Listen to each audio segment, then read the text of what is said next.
DJ Valentino here with David Boyd from New Politics. How you doing today, David? Good, good. Thank you. How are you? I'm phenomenal. I'm phenomenal. I'm feeling good. How are you passing the time in quarantine? Oh, that's pretty hard. Lord, man, Mm, we're well, my wife in my situation was a little different because she's filming. So we kind of live between Atlanta, Georgia, and then Los Angeles.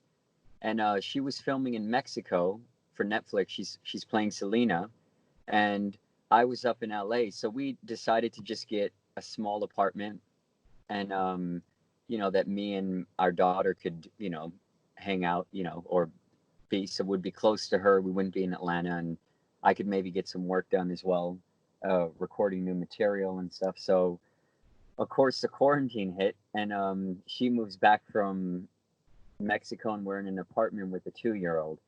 So it's mm, yeah, and then it's pretty wild. It definitely like is a slap in the face, but we're making it work. I mean, mm. it's also good that we're all together, especially the age that she's in, and we're always very busy. So we get to really be a family in a sense, that maybe sometimes we don't get as much time as we wish we could. So we definitely can't complain, I guess. Yeah. So now again, moving from like New York to like LA, are you liking not having those brutal winters and all that? It's got to be nice to have like sunny skies 24/7. Yes, I really am. I mean, New York has something that no other city in the world has, and I'm really glad that I lived there, the 8 or 9 years that I did. But I've always had a thing for Los Angeles, that kind of like, or California in general, just gives me butterflies, and Mm. I'm really glad to be out here a little more. I'm not officially out here yet, but I think next year or in a year or two, I think we'll officially be out here. That all depends, of course, on my wife's The Walking Dead and all that, because that films in Atlanta, Georgia. So yeah, Yeah. that's yeah, I mean, it's like 90 degrees right now. I can't complain. And then I'm born and raised in Copenhagen, Denmark. So I went from one Nordic country to like New York, which is brutal in the winter and brutal in the Yeah. summer. So yeah, I'm glad to kind of be here now. But I'm sure if I'm here for 9 years, I'd be like, where are the 4 seasons? I need some seasons. Especially those beautiful like New York fall, like Oh, there's just man. something in the air. Yeah. I mean, fall, like spring, like late spring, early summer, late summer, fall, New York is just unbeatable. It's Mm. like something else. Couldn't agree more. Couldn't agree more. So Yeah. now switching gears a bit and going into the new album, An Invitation to an Alternate Reality. Been out for a few months now. How you feeling about it? I like it. Yeah, I think I'm really excited. We went completely independent with it. Um we went with Big Noise. And I did the record with well, we did the record with John Feldmann, and Mm, it was fun. I wrote most of the songs, um like all the groundwork and the foundation of it. I wrote with Feldy. We wrote and produced when I was in LA last year for the period that my wife wasn't filming in Atlanta, Georgia. So I would go twice a week or something to the studio, and a lot of the songs on the record, like there's something crazy about the last record. It reminds me of almost like it reminds me a little bit of the first record. There was no thinking. The all the verses are very much one take freestyles, and the first record had that a lot as well. It was very much like songs were written in 5-10, the general core of the song, not pre-production and going in and fixing little lyrics and stuff like that once you have, but the core of the song were done, within 20 minutes, like extremely fast. And I think there's like a rawness and like you capture a realness to that sort of process that I think our first record really captured, and I feel that this record had the same thing, had like a similar we had a similar process of writing and stuff. mm. Now, definitely, like one thing I noticed when listening to this record that every song kind of fits that like orange aesthetic in a way. Like it all sounds like it belongs on that same album. And that's true with a lot of the New Politics records. You know, I feel like when I listen to like Vikings, Lost in Translation, every song kind of feels like it belongs in that album. When you're writing, do you keep in mind kind of the album aesthetic as you're writing, or do you just kind of write the album and then you kind of determine the aesthetic you want it to go into? Yeah, it's kind of like you just write. I feel like we just sort of write, and then eventually stuff starts coming together, and you're kind of like, oh, these kind of fit in the same world, and you start to relate to them, and they start to make sense naturally. Like, I don't think we ever like we're not like a band that plans like it has to be this, it has to be this, and things just kind of come as they go, and they kind of get put together, and then it all kind of makes sense naturally. And I feel that we've also gone through like, signing. We were with RCA with Sony Music for the first two records, and then we were with Warner for the last two. And we did this independently. The first record we wrote most of that in Copenhagen in Denmark, and it was very do it yourself, recording in the bathroom and this and blah, and I feel like we got to the States, and um, we moved to Brooklyn, to New York, to Williamsburg, and it was like this is over 10 years ago or 10 years ago, and it was like lived in a penthouse apartment, warehouse apartment overlooking the east side or the river. I forget what it's called. And it was just a really wild time, and we got big advance checks, and were bought studio. We had like we just yeah a ton of studio stuff and all that. So like when we wrote the second record, we wrote in Los Angeles, most of it in Los Angeles. The demos we did the demos in New York. We moved out to Bushwick at the time because we were traveling so much, we were barely home. um, and then record final, like did all the pre-production, and recorded a bad girl in Harlem. We recorded that and kind of finished it in Los Angeles. And I feel after a bad girl in Harlem, like it affects you as an artist, because like the business aspect really starts to get involved in the artistic aspect, which is not a bad thing. I think they both need to be Mm. there to survive. But it also starts to make you think different as an artist. You start to like, well, what's on radio? Who are the hype or the upcoming bands, and what is this? What's going on, so that you can somehow, you know, camouflage your way in, but also make something different and be innovative. So it's like a hard thing to balance sometimes, and it messes with your head a little bit. Like unless you have something that's just going for you, and I feel like Harlem did that for us. We just it just worked for us, and it was like on a mainstream scale. And I think that also at the same time had a couple of like effects of us starting to like go too much into what was going on in radio and culture and this and whatnot. And I know that like we struggled a little. We started changing the way of writing a little bit, not in a negative way, because the Mm. albums are fucking phenomenal. I mean, I some of my favorite songs are on Vikings and and Lost in Translation as well. It's like it isn't in a negative way. It's just in a way of inspiring. Like it inspires you, so your surrounding inspires you a lot, even though you're not aware of it, which is I think a really positive thing and a really good thing. And I feel with the last record, after going through what we went through, you know, leaving the record label, leaving our old management, who were incredible, and like, and the label as well, they were amazing people and stuff, and just kind of like it also like was a slap in the face, because you don't have a lot, then all you have is what you've done. So Mm. there were a lot of challenges, and all in that period, I moved to Atlanta, had a daughter, and CERN moved to Nashville. Lewis stayed up in Brooklyn. He's still there. So at the same time, we all left while everything else left. So I think we were all left to our own devices in a sense. And it put us in a really hard position because we couldn't just meet up. We had responsibilities, obligations, house mortgages, this and, daddy responsibilities and whatnot.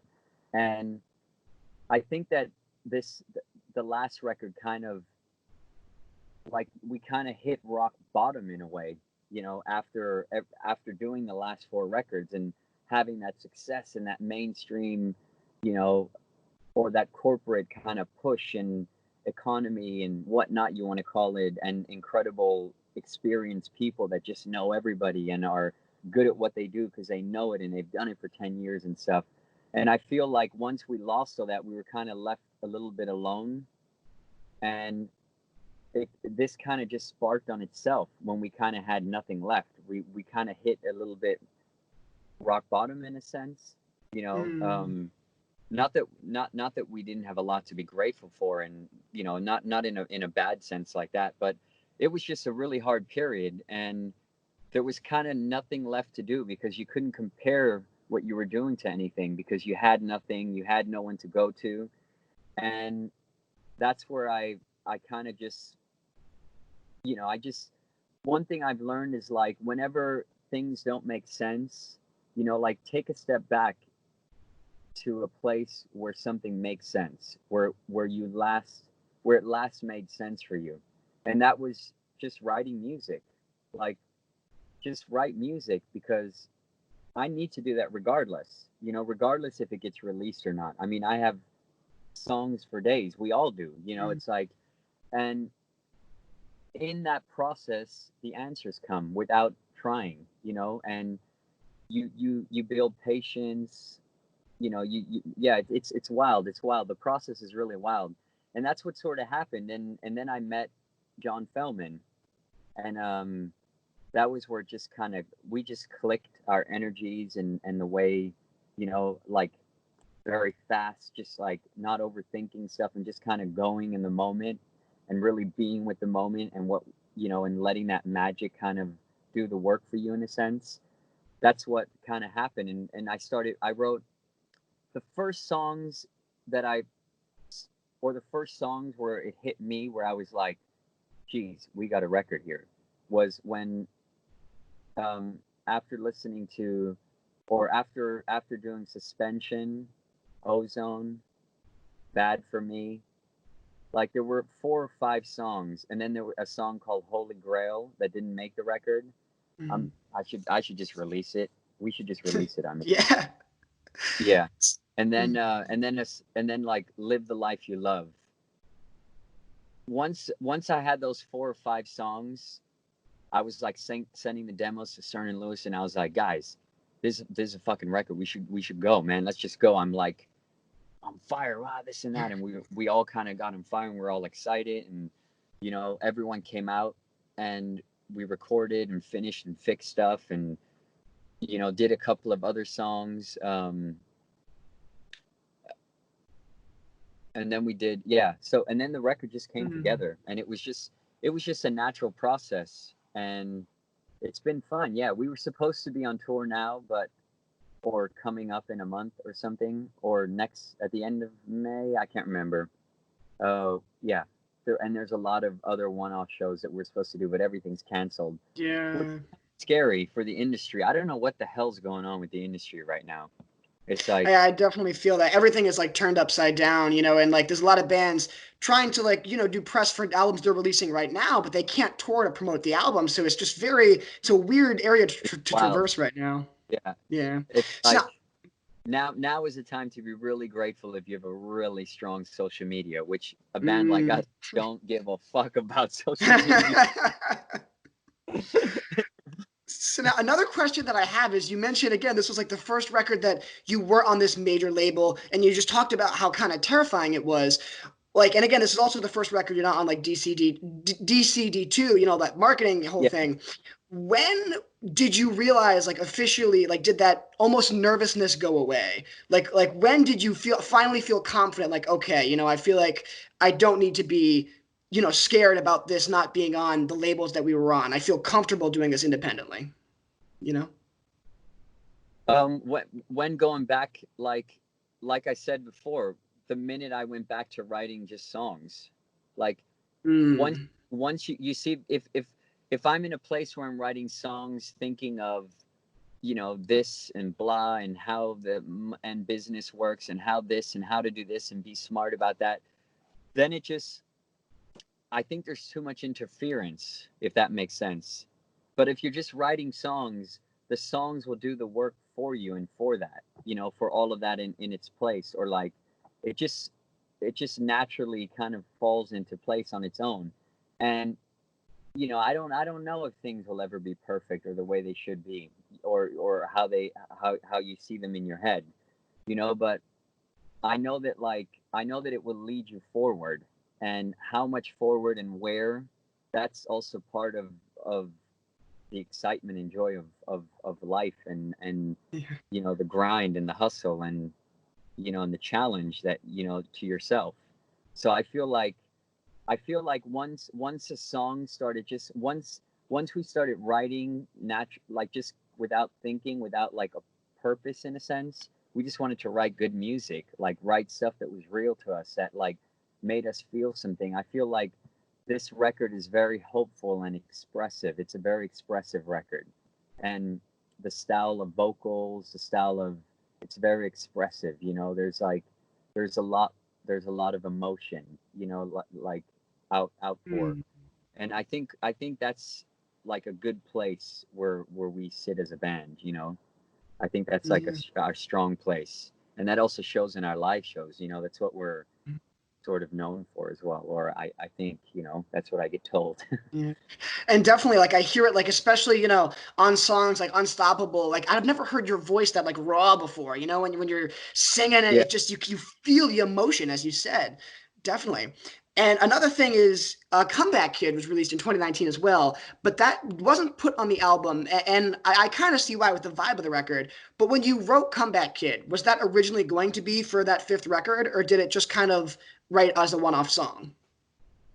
Well, Comeback Kid was a song that we did with Nick Bailey, a friend of mine, and we just started, like, I started sending that song around to people, and just people that I knew, and it was just wild. The response in that was wild. It was like, I mean, someone was like, "I'll give you $40,000 for this song right now. If I can own the publishing and rah or whatever, and this and that." And the people were just like reaching for that song in a way that I didn't really see when we wrote it.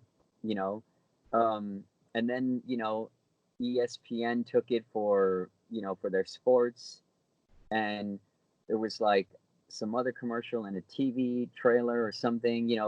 It just started doing stuff, and that's where I met John Feldmann and Big Noise, the record label that released the album, and kind of put together sort of the team that I have now, and or that we have right now. So it was kind of just it was a song that kind of was on its own, stood on its own a little bit, and kind of like opened the door for us from an independent standpoint. And when we were writing the record, we still weren't sure if we were going to do a record. We weren't sure what was going on. But with Comeback Kid, we kind of, we did a tour and this, and kind of started to do everything and learn how hard it is doing it independently. Jesus Christ. Um, the funding and the budgets and stuff, everything just changed, and you're just like, holy shit. This is like, it is expensive to put on a tour and to do stuff. It's like, Yeah. so yeah. So anyways, but yeah, we kind of, that's where kind of the relationship started, and we started writing songs, and John Feldmann and I really clicked and wanted to do this record. So we continued writing a few more songs, and then it was just in the box. It was obvious. It was a no-brainer. it just spoke for itself. It was supernatural, and that's where the boys came over and we finished the record, and put the live elements and this, and fix vocals and this, and lyrics if they had to be here and there, and stuff like that to make it maybe make a little more sense.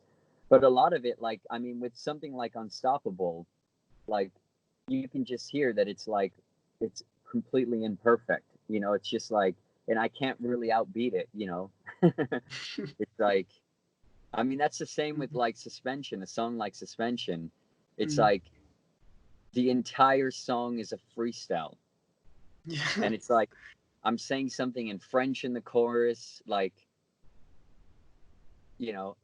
at the matinee there's suspension, matinee et je suis suspension. It's like, so it's just like weird. The verses are just about, I mean, it's just so much. What's it called? Ozone. Mm. Those verses, both first and second verse, are completely freestyle. Wow. I had Just no like, idea how much of this record was just off the cuff. That's yeah, so just cool. completely off the cuff. It's crazy. Um, the breakdown as well. It was just like, Mm. oh, let me try to put that in. Let the rain come down and wash away all the pain and misery. It was like all of that was just in the moment kind of takes and stuff. So, and then going in after and saying like, it's so, instead of saying, I always see you, it's so hard to see you. Why don't we say something like, we would sit down and then just fix a line here and there or a word. Why don't we just say something, I always see you in my review, you know, or rear view. I always see you in my review, and then, like, then I'll just switch one line or something to kind of fix it. That was kind of a lot of the process of this song, or of Mm. the entire record was a fast process, and I think it Mm. captures. Yeah, I definitely, when listening to it, I feel that like again, obviously I've talked about it being like a cohesive piece, but it That's feels, also why Comeback Kid didn't go on yeah. it, as Oh, which because was Comeback Kid my was like pick. nitpicked or something. Well, not Comeback Kid just wasn't the universe. Like you said Mm. yourself, it wasn't as cohesive. So like trying to put that on the record was kind of like, then we're just doing it to put it on the record. Why don't we just keep it as a separate thing? It's still New Politics. It's still in the universe of New Politics, but like for the record, it started become more like this cohesive, you know, concept of its own thing. And that's why we also called it an invitation to an alternate reality. It's like we're doing it independently, um, through an independent label, and this is like us inviting our friends in, our fans, our this, and anyone new to the project. And we wanted like this, the orange color to represent, you know, like the end of something, like fall. It's like the end of like an era that we've Mm. gone through, and like a sign of hope, and like blooming, to hopefully to bloom in the future, like of a new, you know that was sort of like the concept around it in that sense. Yeah. And now you've talked in multiple interviews again about how, like, geographically speaking, you guys were completely separate and then you came together for this record. But another thing that I kind of want to ask you about is, I'm sure emotionally too, you guys took like about like a year to kind of relax and you started a family. Lewis just got married, you guys have to be at different levels kind of, emotionally when you got together to record this record. Did you notice that when you got together, it just like was old times again, or was there like a weird shift? Yeah, it's really hard. The dynamic in the band in that sense is very hard, because we're kind of, um I don't know if this is the right word or expresses the right metaphor I'm trying to say. We're also very, we've been doing this for 10 years, so we're, in a sense, we also have like, it almost feels a little bit like a shackle, because we have so many fond memories, of like, of what was between the three Mm. of us, and the experience of doing 4 records, living together, and then living on a bus together. It's like we're really in a sense, we're really like brothers. So we're very like, it's very hard because we also need each other very much. So it's hard becoming an adult, even though even though we've been adults in the whole period, but it's like in a different sense, and I feel that that's very hard because it kind of messes with your mind, and like it's hard for us to think of this and put the amount of energy and work in the sense that like we're starting from scratch, not really, but you know what I mean. Yeah, And we're yeah. kind of like we have to figure this new independent way. um it's a lot of challenges, it's a lot of breaking habits, and not habits like bad habits like that, but business habits, like habits of how we thought it was or think it is, because they're two completely different routes, you know, and they both have their own perks and disadvantages. And I feel where we are, you know, and the type of people we are, independent is the way for us, because we're just it just makes sense to us, and that doesn't mean that we're. I mean, I also love the idea of going with a major label and stuff, but there's other challenges there. You have other advantages. You have a deeper pocket. You have people in all areas of the world. You have a bigger marketing promo. There's like a lot of other advances. You have people that work there that have been working there for years and know just the system inside out. There's so many things, you know, that have an advantage, but there's also a disadvantage, and that is that you lose a bit of control in a sense, and Mm. and there's a lot of um, things that you sometimes have to do, um, to kind of keep the wheels spinning for their sort of liking, and for where they have their hands, and where their web or whatever it's called kind of goes over. And there's just a lot of things, and then you're one in like 1,000 artists. So it's like, to break an artist takes a lot, and I think anyone in the industry will say that. Like, to really break an artist, I'm not just talking Mm-hmm. about one song, but like to Mm. break an artist and to make an artist takes, you know, a decade, if not more, of dedication and work and money and this and whatnot. And it's hard. The times are always changing. It's like the ways are changing and stuff. So it's hard. But independently, at least, one, you own your work, which is something that is more valuable than anything, in my Mm. opinion. And it's tougher in other ways, but I think it's also going to be. I think it's a big part of what the future is going to be. I think there will always be both sides, but it also gives anyone the opportunity to do something. If you have a dream about something, or you have a goal and you believe in yourself and you believe in that dream or goal, like, the tools are there, and it's the possibilities are there, like maybe it wasn't before. So our challenge is, like, we have so much from the past, and now it's like doing it right, but starting off with balancing how to do it right independently. Yeah. It's like, so the Mm-hmm. so the challenges are different. It's kind of backwards compared to a new artist that's doing it independently. So it's just kind of reverse for us.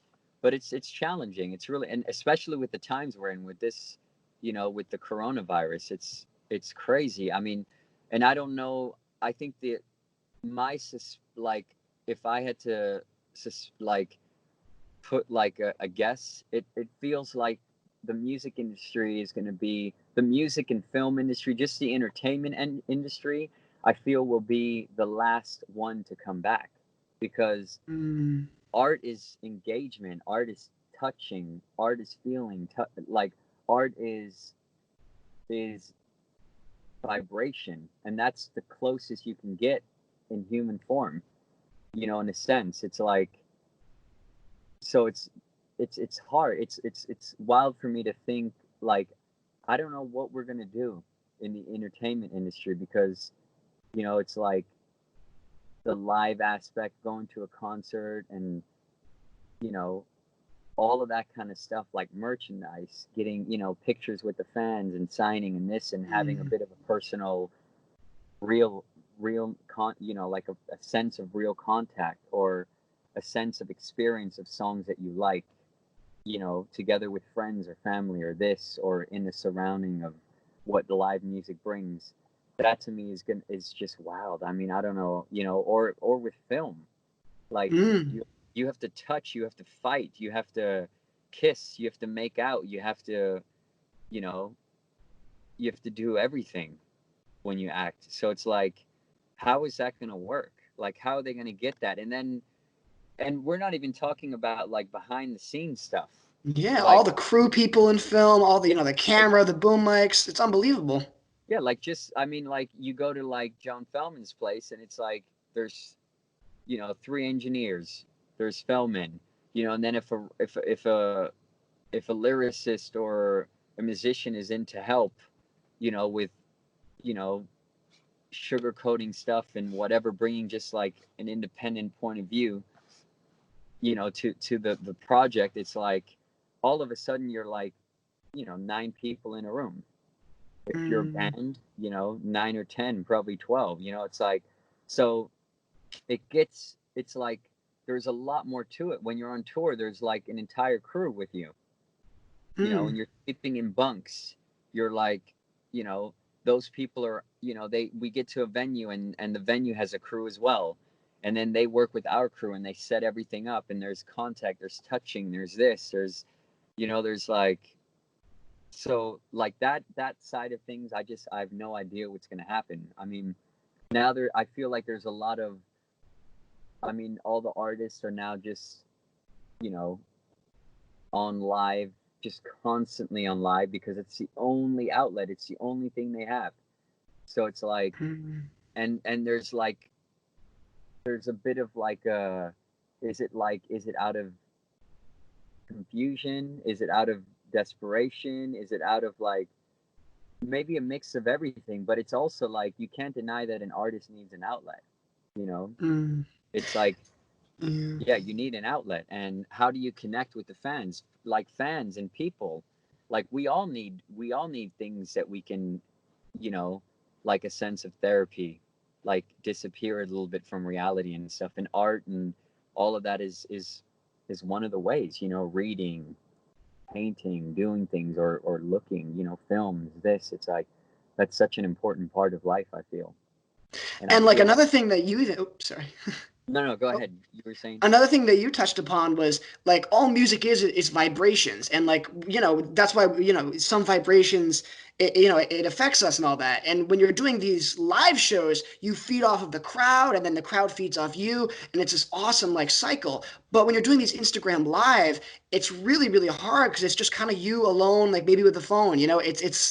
It's tough. So I understand what you're saying when you say the entertainment industry is going to probably take a little bit to bounce back, and these artists probably are just so confused. It's unbelievable.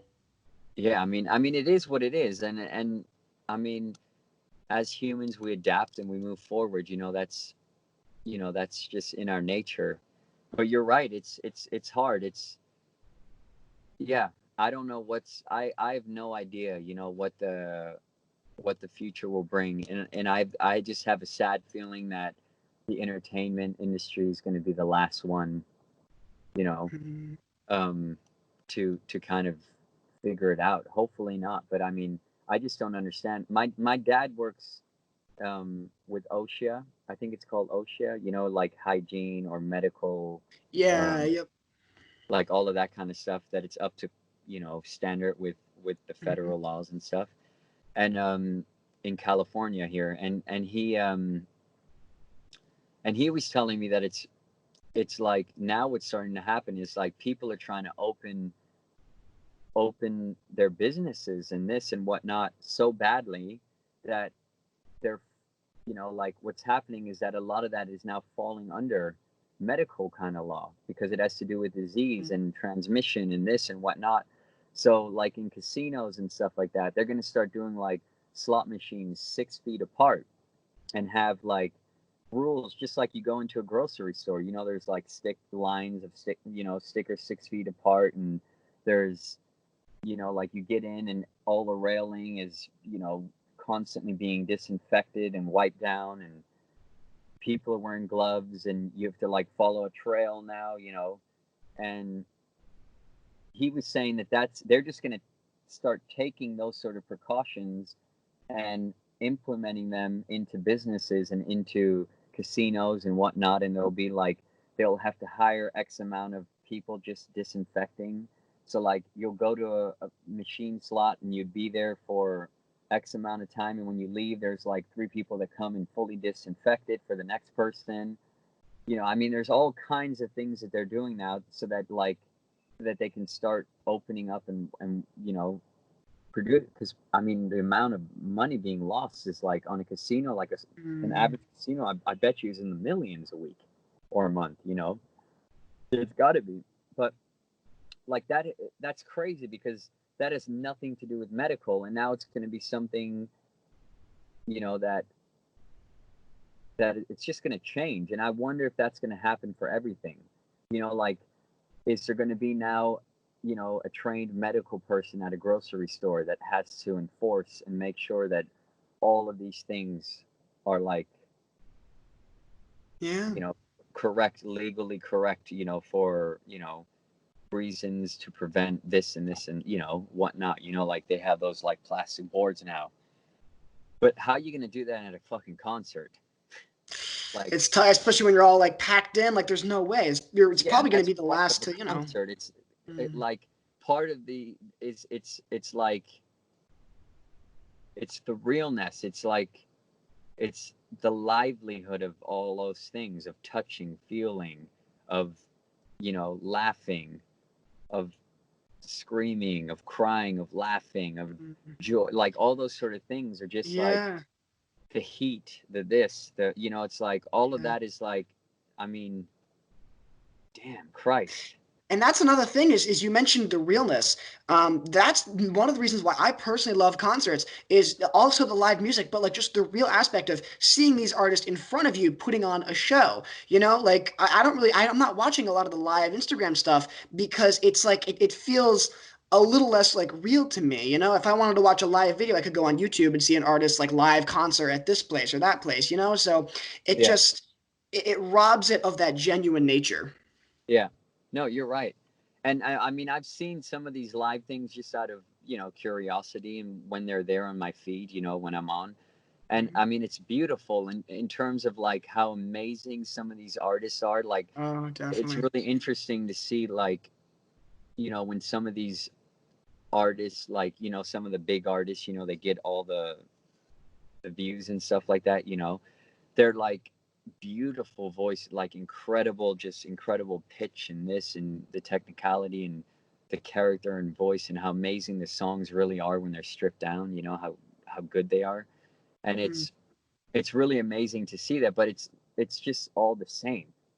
It's Yeah. very much sort of like, and then you have like the TikTok thing, which is just reinventing the same thing in a different way, which is really funny and interesting, but it's like and that should always be there. I don't think we should get rid of that, because it's part of, the culture, and it influences Mm. or inspires us as well in a sense, but I feel like you can't take back or replace some of those other things, that contact, that seeing something live. Like, a song takes a life of its own when you play it live, even Mm. different than the record, the version that you have on the record that you and everyone else loves.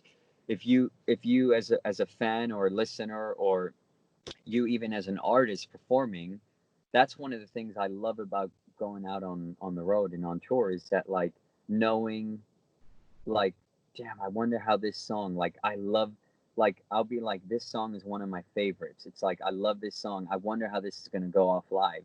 And sometimes it just takes a whole different turn of life, and it's just like, holy shit, I never saw this in this song, or realized this type of energy, or, feel, that happens when you do it live. And yeah, that's sort of also part of it. I mean, you know, yeah, we'll see. We'll see. Hopefully we all just wake up and it was all a bad nightmare. Yeah, fingers crossed. Do you like I know you're from Europe. Do you sense the same restrictions going to be applying to Europe as well? Do you think those kind of OSHA 6 feet apart almost laws? I think so. I mean, this is a really big challenge for us. Um, and the thing is that I don't know a lot about it, and it Hmm. also doesn't make it easier on social media that you have a million opinions and you have a million Hmm. different viewpoints, and you know from I mean, it's hard. Everyone's trying, I think, and everyone's trying to make sense of it, and it's hard. It's also like I don't know personally anyone that has, you know, gotten it, or has, I don't know, and I haven't, I just see what's on the news and this and that, and it's really scary. It's like, and also like, and then like, I don't know if I do have it and I'm just not feeling it, or I haven't, or I have had it and I just didn't feel it. There's like a huge Hmm. percent that also have that as well. I don't know the details on it, but I think that's also why there's so much confusion surrounding it. You know what I mean? And it makes you think a lot, and sometimes that's not always a good thing. But I Yeah. feel in Europe, like in Sweden, I'm half Swedish, Danish. So in Sweden, they didn't even close anything down. They were just like, they were just, I think the rule is, I spoke to my cousin and he was saying, he was just like, "You lucky bastards," this and that. He was complaining, of course, because he wasn't free. And I was like, "Try that after 2 months." Yeah. Exactly, exactly. But he was just saying, if you feel ill or you feel any of the symptoms, you have to see a doctor, get a test and whatnot, and you just have to take the responsibility to stay home and isolate yourself till you feel better, or 2 weeks, a minimum of 2 weeks. And if you still don't feel good, wait it out and make sure you're in touch with your doctor. And yeah, I mean, there's been 1,000 deaths there. Mhm. So like, if you take the number compared to the population, then it's like, I don't know, it's like anywhere else. You know what I mean? Yeah. So, or something like that. You know what I mean? So, like, it's hard. There's like 375 million people, but then there's also the question, like, a lot. Let's say 200 million of us are isolating and following the rules and staying at home and this and only going out for essentials and stuff like that. How many of those 2 million would have caught it if we wouldn't have isolated? So there's Mm. like, you can look at it from all different angles, and it's hard. And it's like, I don't know if I'm cut out for thinking in those sort of terms. It's like, um, with my way of thinking. So I'm just taking each day as it goes, and hoping for the best and trying to stay positive about it for others, and hope, I hope that no one, I mean, it's such a horrible thing. So, um, yeah, I mean, I think, yeah, they're just completely open. They never closed. Denmark closed down completely. And um, I don't know what they're going to do. I think, you know, um, I don't know. I think they're kind of with us, and now the numbers are falling, but I think that also has to do with us isolating. But we can't, like, at the same time, it's like we can't keep isolating. Like, Mhm. but how can we get out of it, so that, how can we start opening up slowly without, um, there's a threat either way. So like, how can we? I think it's really about balance and figure, trying a little bit and maybe not jumping the gun on things, but trying and then learning. And I don't know. It's hard. It's a hard thing to figure out. Yeah. But They're they really started like week. Denmark started opening up like kindergartens, Oh, preschool or like school. yeah. All the small businesses started opening up, and stuff's now slowly coming up, and they've just implemented certain rules, you know. Um, so yeah, we'll see what happens, you know. I'm sure Yeah. I'm sure I'm sure there's a lot of stuff that we don't know about as well, you know, that just isn't public yet because it isn't 100% confirmed. Just like when you're writing a song, you know, I have songs already, but it's like until they're finally produced, it's not worth, you know, saying anything or doing anything or releasing anything. So I think they're just waiting till everything's kind of in a box, or like, you know, so that they don't cause more confusion or what if or maybe or this or blah, which I feel is happening a lot now. Mm. And like again, these are like unprecedented times, so we don't really know how to handle this. There's no right path, you know. So, and you're right about the thousand voices everywhere saying what to do. You know, we really we don't know what the end game is going to be. Another thing that I wanted to ask you about was this July, self-titled is going to be turning 10 years old. Before the whole coronavirus hit, was there a plan to like have like an anniversary tour of some kind or? Yes. Um, we had a couple of plans. We've spoken about a few things. Um, we spoke about, we had a couple of ideas, like re Mhm. recording the entire record and then releasing it Yeah. like a back to back. So, like doing the original version and then the 10-year version, like, you know, right next to each other. Oh, that'd be so cool. Yeah. Like we thought about doing that. We also thought about doing it entirely stripped down and just doing it in completely different versions, like doing an electronical version of something and doing a version of this and whatnot. And yeah, and then doing a tour. We really wanted to do like a 10-year anniversary tour where we played it, like did the tour in two sections. So Hmm. like we would do the entire record front to back, and then an opening band, and then we would do the other four records, you know, just Oh, like yeah, like a two set kind of thing. That's yeah, awesome. we're but then none of the songs off of the first record. We would just play that like back to back as Hmm. like a celebration, and then we would do, you know, we would take just our hits and our songs and our fan favorite and whatever set list we decide to put together, like an actual concert thing after. Yeah. Are these plans gonna like be put in motion for after like maybe like a year from now, even when it's not like 10 years old, it's like 11, you know? Or is it kind of like squashed by all that's been happening in the world? Yeah, I don't know. We're kind of, I think all of us in the band, especially, we're kind of like, you know, what's going on, you know? Yeah. So we need to do something, and we need to get with the times. And unfortunately, the times that are being asked for is social media stuff, which we've just never been good at. We've never really a social media band. We just love the live, you know, like going out Mm. on the road. We're road dogs, you know. So, but all of that also is funny enough part of where we are in our life. You know what I mean? I can't be on the road as much as I used to. You know, having a family, or I need to consider that in a way that I never had before, and it's hard. You know, it's like it's hard, but Yeah. we'll figure it out. I did a couple of like quarantine versions of some of the songs on the new record.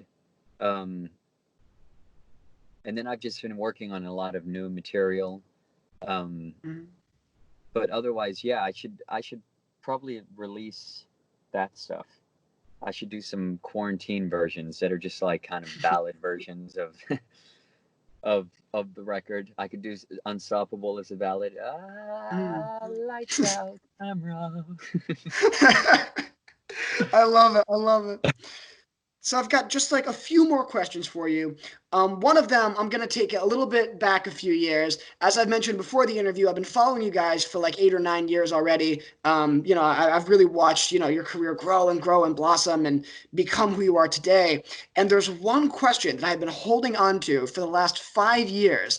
And I've scoured the internet for 5 years and I can't find an answer. So I really want you to help me with this.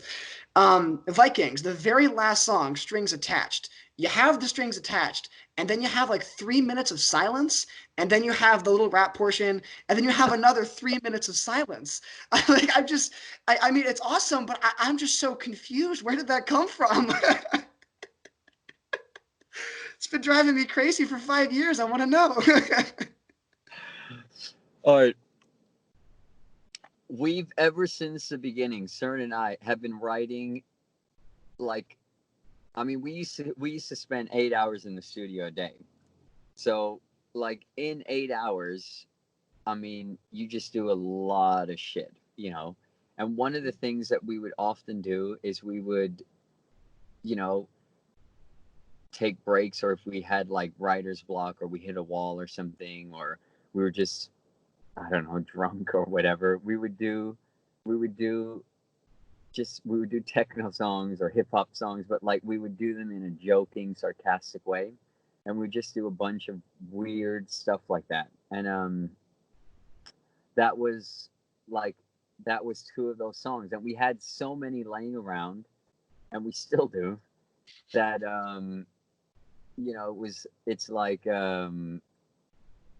we thought it would be fun to just put on. You know what I mean? And our manager at the time he just thought it was really funny, and he was just like, just do like silent, and just like, like our contract was like we to deliver 10 songs, so we delivered that, and that was up, you know to Strings Attached.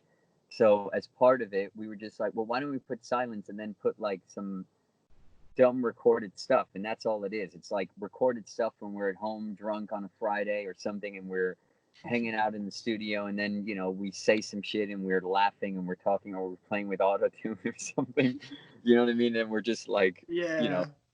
so um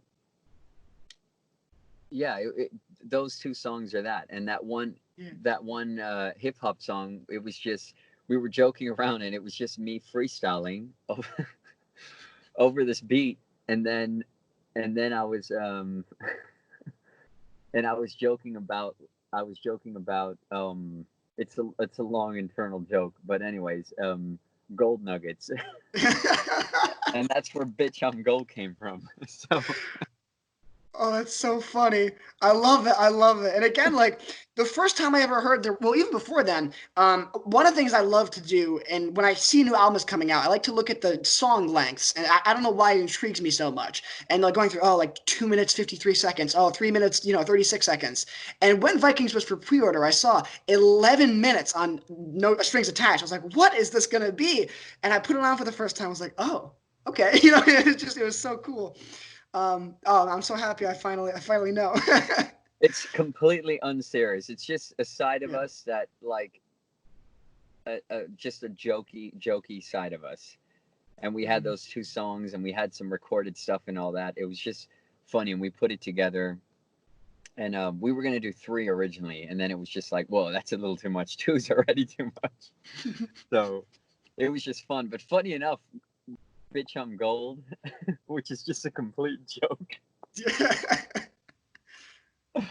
And we were just kind of drunk one night in Bushwick in our studio, and we had like been at a bar and it closed down, and we came home, and we were just we were just joking around, and we were like, we were in the middle of making the record, all the demos for them, and we were just like, shit, like, this is when hip hop, trap, and all that was kind of really just taking over everything. We're like, we're just cursed. We always just take the wrong genres. Like, why did we take alternative rock pop? It's like, you know, and we're just like, we should have just done rap, man. We should have done like trap. We would have been huge now. And then it's like, well, what do you mean? It's like, shit, you just gotta talk weird shit, like my rims, my blah, blah, Yeah, And then yeah.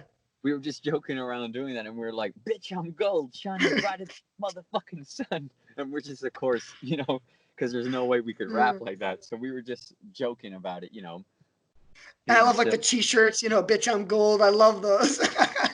That's because the fans reacted to the songs. Like, I mean, they were like, anytime we play live, even to this day, they're like, I want you to play Bitch I'm Gold. It's like, Oh, I love it. I love it. So now I only have two more questions for you. Again, this has been an awesome interview. I thank you so much again for taking the time out of your day. oh, The next absolutely. question I have, Do. you kind of are known. Oh, sorry, what? I have nothing else to do. That's right, quarantine. Uh, So the next question I have, there's one thing that you're known for live, and even like you've done it in like music videos, and it's almost become like a staple. I mean, it's literally named after you, Boyding. When you like stand directly on your head and you just kind of are there perfectly. Do you have like gymnastics training? How did you learn to like do that? Like, when did that first come to fruition? Um, I used to do street shows and I used to do a lot of like breakdancing, and all of that kind of stuff. A bit of gymnastics, not traditional gymnastics, but just extreme movement and stuff. And I used to do make a little bit of a living doing that in Copenhagen. So that's sort of my background before I did music. Music was sort of a hobby, and then music took over. So we just kind of incorporated it from the first show we ever did in Copenhagen. And it came from a place that I'd never sang in my life or held a microphone. And we were playing this concert for the first time. And I didn't know what the fuck I was doing. And I was so like, I was just like, people were just kind of looking, because sometimes crowds just look. And I was just like, do something. And I was like, fuck. I didn't know what to do. So I was just like, there was this long musical sort of breakdown. And I was just like, I flipped into the crowd and like this and started breakdancing and just kind of like spinning on my head and this and whatever, turning around, just doing anything to kind of like entertain and get the crowd going. Mhm. And, you know, that's where it sort of, that's where all the antics kind of came from our live show, from walking on the crowd and jumping off balconies and running off walls and flipping off, things and standing on my head and whatnot. That all came from the fact that I'm a horrible musician and I'm trying to just like entertain and like distract everyone from the fact that I'm a horrible musician. So it's like it's kind of magic. It's like look over here while I'm fucking up over here. Oh my gosh. That's where it came. Oh. That's so funny. It kind of reminds me of like I know in Lead Singer Syndrome, Adam Lazara of Taking Back Sunday says he originally started his like mic swigging thing because I think he was like anxious about how he was sounding, and now that's become like a staple of the Taking Back Sunday set. So it's just Oh wow, that's crazy. yeah, it's I interesting to kind of hear. Yeah, Yeah. that's comes from. That's where a lot of that comes from. It's like we really don't know what the fuck we're doing.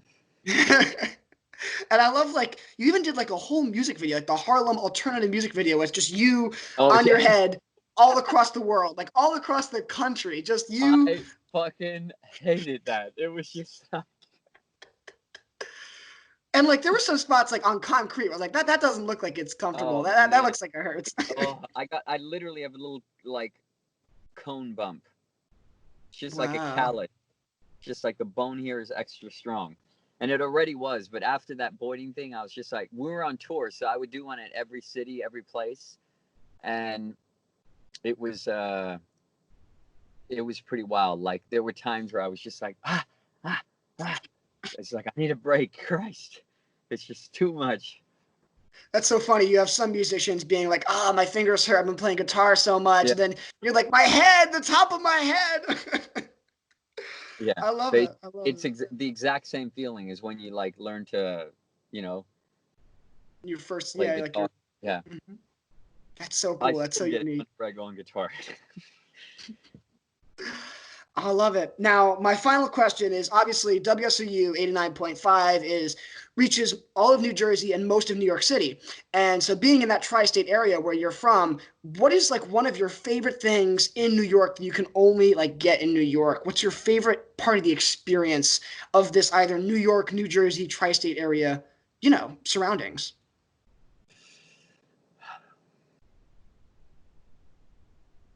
This is hard to believe, but I think you can only understand it if you've lived there. And I don't know if people that are born and raised there will agree with me, but there's there's a rawness. There's a rawness there that can't be explained, and it's this old melting pot of people that is traditionally sort of embedded, and it's a melting pot like, and it's a very raw. It's very bassy. Got balls. It's kind of very. It's very New Yorkers are very or like Long Island, Jersey and stuff like that. Very like strong people, very strong in all kind of ways. Like there. I feel like, but what it is they're very passionate. Like they're very as as hard and rough and like rude as they can seem. They're very like the opposite. They're also the opposite. Like very loving, very open, and caring. There's like a get-togetherness. I think New Yorkers they go through a lot. It's a very rough lifestyle. It's like the concrete jungle. There's a certain, and you also have to have a very um, soft. You have to have a big heart. You know what I mean, to survive and live in a place like that. And I feel that like also with what New York has gone through, 9/11, even now, the epic center is there, from what I understand from reading the media. And you have to be very strong. So, and I think because of the experience of New York and Jersey and Long Island and all those areas, because of the roughness in the concrete jungle, I think it gives you a respect for your fellow neighbor, for your fellow person. And you can really feel that if you live there.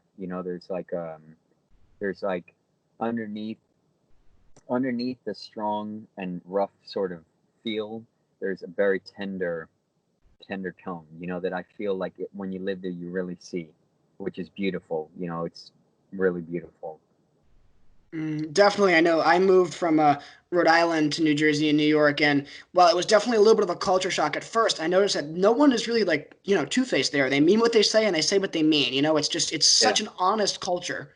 yeah. Um, yeah, it's phenomenal. And they stand for it. If they're two-faced, they Mm. stand for it in a funny Yeah. way. Kind of like it's like but underneath it, there's like a sense of goodness. There's a tenderness, which you experience when you live there for long enough, I feel. Definitely, definitely. Well, again, thank you so much again for talking with you today. An invitation to an alternate reality on all platforms now. You can stream it, buy it wherever you want to buy it. Thank you so much. We're huge fan. It's been awesome talking with you today. We really appreciate it. Appreciate it. Thank you.